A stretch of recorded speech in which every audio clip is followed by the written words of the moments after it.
So today I want to talk about something that I would argue is the most important ingredient in minimalism. And it is a piece that I haven't brought up recently on the channel. I probably haven't talked about it for like 8+ months. Just because it feels a little cliche or just kind of awkward to talk about. And I feel like I've heard other people talk about it, so much so that when I see someone online talk about it, I'm like, really? Again? But I feel like it does need space, and I don't want my social anxiety about kind of repeating something to get in the way of emphasizing potentially the most important piece of creating successful behavior change in minimalism and decluttering and collecting less, but also in making changes to life. Because I personally think this channel is not just about decluttering or living with less. It's about finding what's important to you in life and pursuing that and filling your life with things that are important to you. And so today I want to talk about finding the why in pursuing minimalism, or really any kind of goal that you might have in your life. If you don't figure out the why, if you don't take time to just kind of meditate on the why and sit in that, it's hard to make the changes, the hard changes that minimalism or really any other type of goal sometimes requires.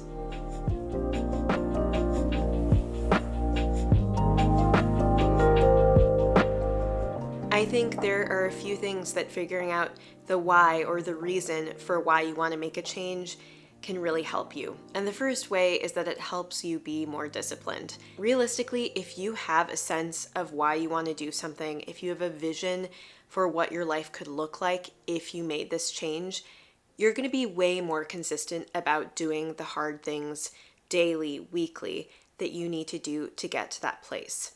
Because if you don't have a sense of exactly where you want to go or what that will look like or how it will impact you, it's hard to keep yourself accountable to yourself or to other people.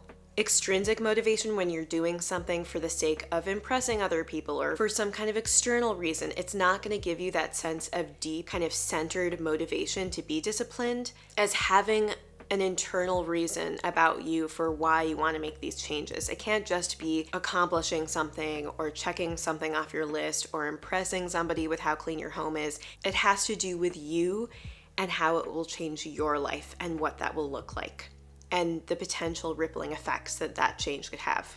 The second thing that clarifying the why does for you is that it helps make the steps along the way less arduous or overwhelming. I swear, when I know why I'm doing something, the actual act of the work feels less annoying to me. And I don't know if I'm the only one, but I think somehow because I know the payoff could be so high in how it influences my life, maybe by reducing stress or allowing me to experience other things that I've always wanted to experience, like maybe by being more minimalist, I can travel more or go pursue some kind of dream that I've always had. And by having that in the back of my mind, it makes the process more fun. Like, I have a positive attitude toward even the more difficult parts of it, like carrying heavy boxes of stuff I need to bring to a donation center or whatever it is that's tough for you. It actually makes that process fun because I know I'm gradually moving toward something better. A third way that clarifying the why helps me is that it helps me overcome the self-questioning, whatever form that comes in.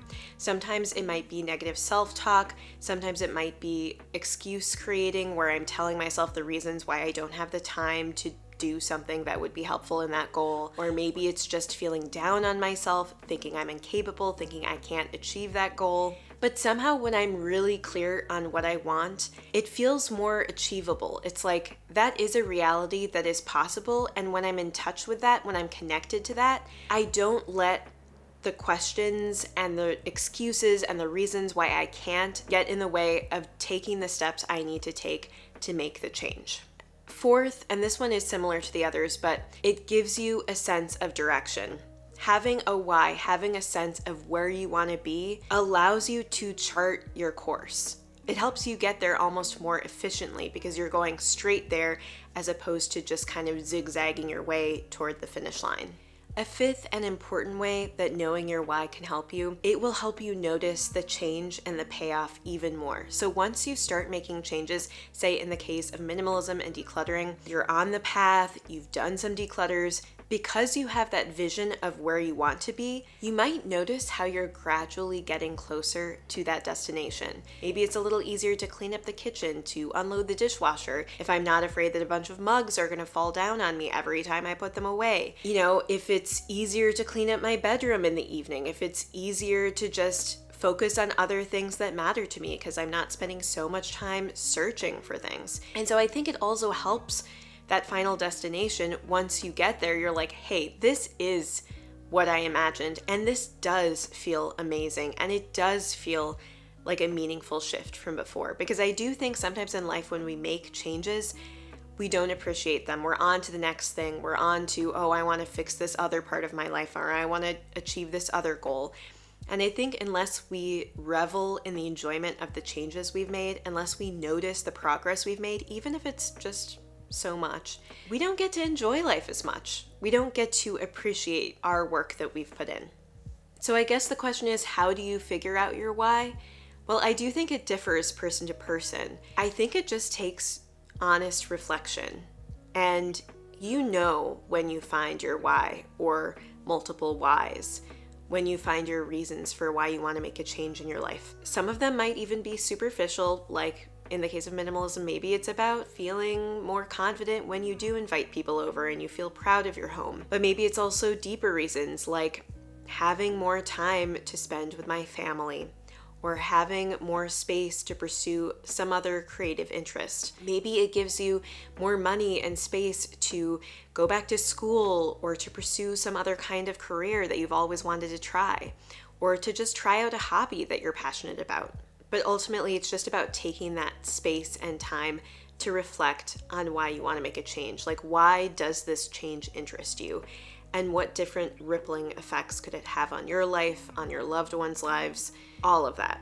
So I don't know, this is a simple video. It is full of cliches, but I think if you do take it seriously and take the time to reflect, you will feel that boost of motivation, of discipline, of accountability to yourself and your future self, that sense of purpose that will fuel you to get you to where you want to be. It's about clarifying your values and priorities and getting to know yourself again, reacquainting yourself with who you are and what you actually want out of life. Anyway, that's all I've got for you today. Just a simple one, but thank you so much for spending this little bit of time with me, and I hope you have a wonderful rest of your day. Bye.